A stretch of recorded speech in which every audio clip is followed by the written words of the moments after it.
राधे राधे दोस्तों, कैसे हो आप सब। आई होप आप सब अच्छे होंगे। बहुत बहुत स्वागत है आप सभी का। और आज आप इस वीडियो में जानेंगे कि 4 नवंबर दिन शनिवार को हमें अपने आंगनवाड़ी केंद्रों पर कौन कौन सी गतिविधि करानी है और किस तरीके से करानी है। तो चलिए जान लेते हैं। सबसे पहले हमें सभी बच्चों का स्वागत करना है, उसके बाद हमें प्रार्थना करानी है, उसके बाद हमें स्वच्छता जांच करनी है, उसके बाद नाम टैग की गतिविधि, उसके बाद थीम आधारित चर्चा हमें करनी होती है। इस बीच हमें कैलेंडर आधारित गतिविधि भी करनी होती है। तो कैलेंडर आधारित गतिविधि में आप सभी जानते हैं कि हमें दिन के बारे में, आज कौन सा दिन है, कौन सा महीना, कौन सा साल चल रहा है, उसके बारे में हम बच्चों से चर्चा करते हैं, उनको बताते हैं। और उसके बाद हमारा जो थीम आधारित चर्चा है, थीम हमारी चली हुई है त्योहार, और चर्चा है हमारी रंग खेलते समय बरती जाने वाली सावधानियाँ। तो जो सावधानियां हमें बरतनी चाहिए होली में रंग खेलते हुए, उन सावधानियों के बारे में बच्चों से चर्चा करनी है। उसके बाद हमारा अगला पीरियड आएगा, वो होगा हमारा 60 मिनट का, 10:30 से 11:30 बजे तक का। उसमें हमें 2 ग्रुप अलग कर लेने हैं, 3 से 5 वर्ष का, 5 से 6 वर्ष का। उसमें हमें 3 से 5 वर्ष के बच्चों को पहले 30 मिनट के लिए स्वतंत्र खेल खेलने के लिए बोल देना है, और 5 से 6 वर्ष के जो बच्चे होंगे उनको हमें गतिविधि करानी है अलग क्या है, चौथा स्तर ये। तो इसमें अलग क्या है में, जैसे कि मैंने आपको पहले भी बताया था कि उसमें हम 4-5 तरह की कार्ड, मतलब 4-5 कार्ड ले लेंगे, जिसमें से अगर हमने 5 कार्ड लिए तो 4 कार्ड हमारे एक से होंगे, एक ही चीज़ के होंगे। जैसे कि हमने 4 कार्ड तो हमने फूलों के ले लिए, फूल हैं वो। और 5वां जो कार्ड होगा वो हमारा एक फल का होगा, कोई भी एक फल है। तो उसमें अलग क्या है ये बच्चे को समझाना है, क्योंकि 4 तो हमारे फूल हैं, सभी फूल ही हैं उसमें, और अलग है उसमें सिर्फ फल।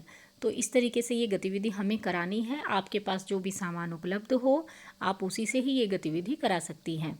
उसके बाद हमें इन बच्चों को स्वतंत्र खेल खेलने के लिए बोल देना है, और जो 3 से 5 वर्ष के बच्चे हैं उनको गतिविधि करानी है आगे पीछे।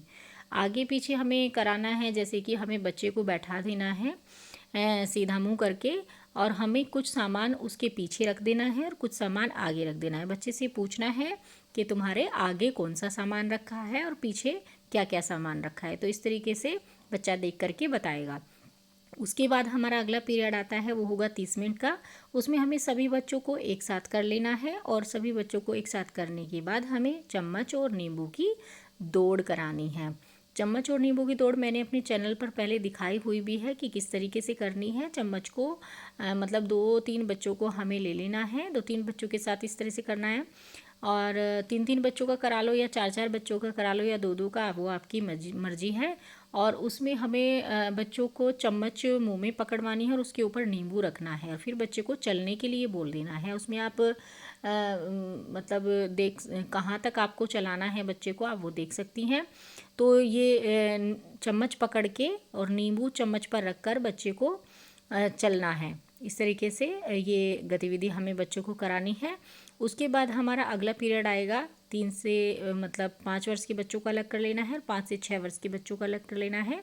ये भी हमारा 30 मिनट का होगा, और इसमें हमें अंग्रेजी अक्षरों को लिखना सिखाना है 3 से 5 वर्ष के बच्चों को, ABC।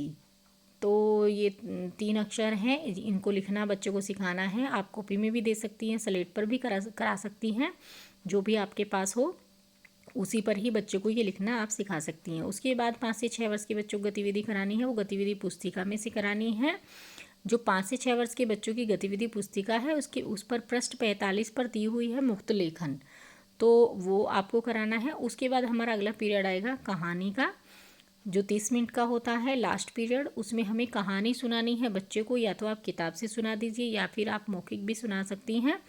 यही सारी गतिविधियां हैं बहनों जो हमें अपने आंगनवाड़ी केंद्र पर करानी है 4 नवंबर को। तो बस आज की वीडियो में इतना ही। मिलेंगे वीडियो के साथ। खुश रहिए, मस्त रहिए, मुस्कुराती रहिए। राधे राधे।